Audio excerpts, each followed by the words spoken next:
Hello, everyone. It's my pleasure to be here to present our projects, which is under supervision by Professor Christian Bravo, who's here today, Professor Maria, who's also here today, and Professor Matt Davidson from Western University, who's not here today. Okay. I start with the motivation here with the question, what is a board in a corporation? Right? So boards or board of directors are a list of elected individuals who are responsible for overseeing the corporate management, setting the company's future directions, ensuring the legal and ethical compliance, and acting on the best interests of shareholders. So why is the board so important? It's because they are actually the ones who are navigating the future of the companies. Right? They're the ones approving highest level strategies, such as the company's risk level, setting the future development of the company and other key strategies. Some people may wonder, wouldn't CEO be the most powerful person in the company? Yes or no, right? If you recall what happened to OpenAI last year, it's possible that a CEO be voted out and the board reappoint another CEO in their favor. Right? So in the past decades, there's a lot of studying focused on, okay, what's the benefits of having a diverse board? And it's been approved that having a diverse board offers a lot of benefits, which is good, but little has been studied about who those board members are and why have they been promoted to this position. In 2022, Professor Cai from University of Waterloo published this paper, Direct Appointment is Who You Know, that reveals that the determining factor in direct appointment process is the person knowing incumbent board members. So they have a strong networks, direct ties to the current board members. But by knowing, what do you know by knowing? Are you know this person because you're college friends, or because you worked with this person before, or you just play golf together, or you both hold some VP roles in your social organization, which is a gap here. Right? So the specific influence of professional, educational, and social networks on these pathways, especially when analyzed through a gender-focused perspective, has not been really explored. So we have three objectives in this project. Number one is to examine the various influence of our 5 distinct networks and roles on this board director appointments. Two is to identify the unique strategy utilized by male and female executives who are with similar backgrounds and career trajectories in leveraging professional networks for board positions. Number 3 is to uncover the barriers in banning females' advancements into board roles and propose actionable insights to enhance gender diversity within the highest level of corporate governance. Okay. So our data are mostly from BoardX. So BoardX offer both corporate level and individual level data. So they, in the BoardX, it tells the basic information of the company, but more importantly, show us who the board members are of the company and who are the people from their top management team. So if you go to Apple, their leadership team, you have probably 20 people here as senior managers that work here, and probably 10 people are board of directors. More importantly, they offer us their individual data, like those people's career trajectories, their education, like in what year they earn what degree from what institution, and their social engagement, whether they hold some roles in your social organizations, or the government, or even golf club. Okay? So those are all the data that BoardX offered. Based on the data they offered, we then derive 5 different network sources across time based on 3 categories. Number 1 is education. So we connect 2 people if they graduate from the same university at the same time, that plus minus a year. 2 networks from working. So if they both work in the senior management team or board of directors, we're making a connection them there. And once one person left this company, this network, this connection turns to be privileged employment. Number 3 category is social engagement, which would connect 2 people if they both hold active roles in your social organization. For example, if they both are like VP in CFA Toronto, then we make a connection there.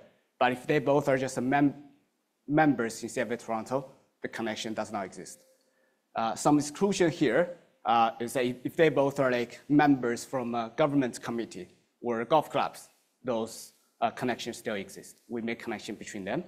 Again, once one person left this organization, this becomes privileged social engagement.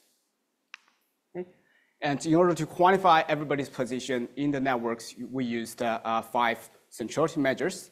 One is the degree, which measures the number of direct connections and tells us how well connected this person is in this network.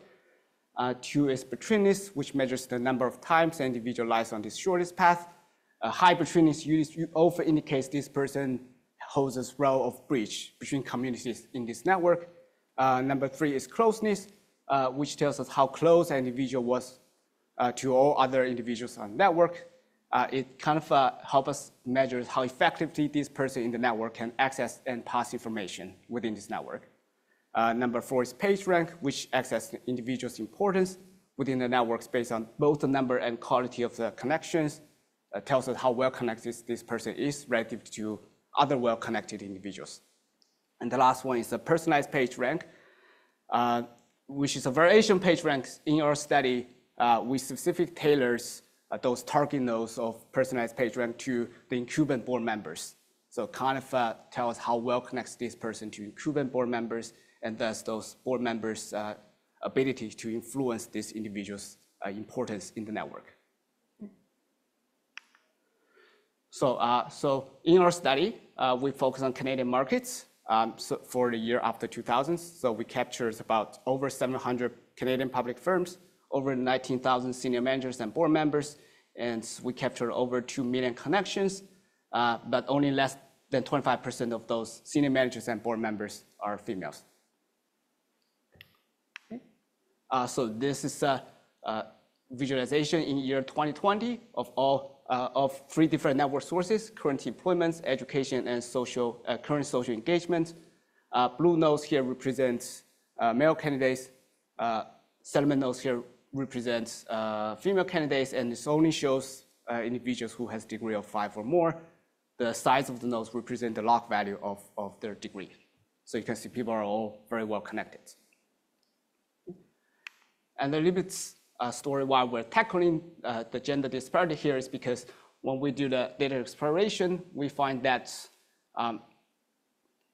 all those female directors are both on average and by median, they has 50% larger network size than their male counterpart. So they work much harder in networking, but on the contracts in reality, right, only 25% of them are female.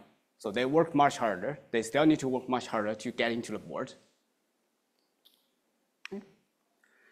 So the projects we're doing is more than just throw everybody into the algorithm and then try to get some results. We try to make comparable analysis, a causal analysis. So we paired those female and male candidates on a one-on-one basis, align them according to their both career trajectory and demographics, so to make them comparable.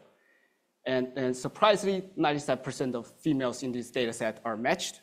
So that's just to say every single female is either a board of directors or senior manager. You can find a male counterparty who shares similar career trajectories and demographics.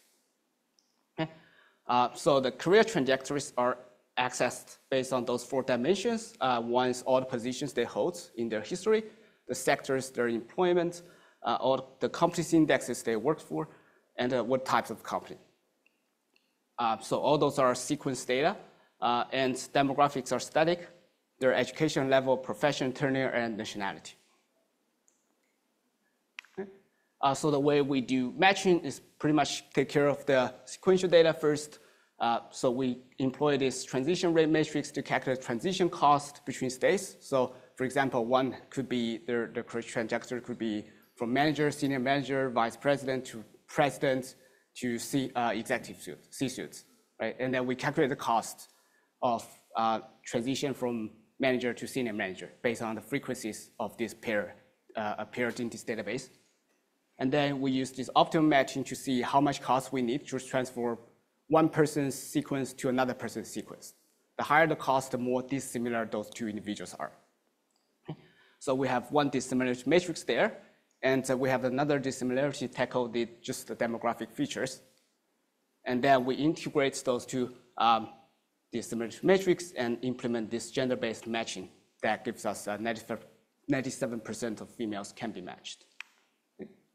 So with this matched individuals, then we tackle the network's data. excuse me.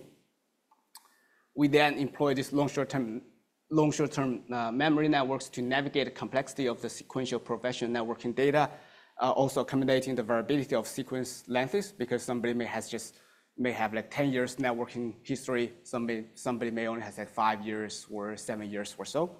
So these LSTM models are specifically employed to trace and analyze the evolution of those individuals' networking activities over time. And then we, to access the impacts of various networks and roles, we then implement this exponentially weighted AUC, which places greater emphasis in more recent years. So those are the results using network sources. See, those are AUC score if we use all network sources, and those are just using single network source. And the right-hand graph here is the decomposition of the first bar here, which is the contribution of each network source when we use all of them. Okay. So you can see pretty much here, what matters to male candidates is only their education networks or working network. Their social engagement doesn't really matter here much. But for female, all the networks here are important. So they're expected to kind of like working out all the networks they build and maintain them. They're pretty much facing a higher expectation there in their networking. For network centrality, we can see the most important one is personalized page rank, which is aligned with the other study that you have direct ties with incumbent board members are the most important thing. And another one that's important for female is the betweenness, which is the role as bridge in the network. Not necessarily they place themselves as this role, but it's also likely just because there are fewer of them. So naturally, they're more likely to be a bridge in the network. Okay. We also implement this gender-based personalized page rank. So we prepare energy only from male directors or only from female directors. Previously, we just care about their incumbent directors, regardless of gender. What you see here is that when energy propagates only from male directors, see, all the networks are now no longer significant to females. But for male candidates, it matters. So we're seeing men helping men. Okay. When energy propagates only from female directors, we're seeing the opposite, female helping female. Okay. Okay. So some key takeaways. Networking is crucial for director appointment. And despite similar career trajectories and backgrounds, females still face higher expectation in networking. What we see, education ties and professional networks are key for everybody. And female sports success is also amplified by active social engagements. Okay? And the last but not least is for females, direct personal ties with incumbent board members, especially those female directors, and their roles as network bridge, intentionally or unintentionally, are crucial. Right? Emphasize the importance of strategic networking to overcome this gender barrier. Okay, so that concludes my presentation. Thank you very much for your attention. Happy to take any questions.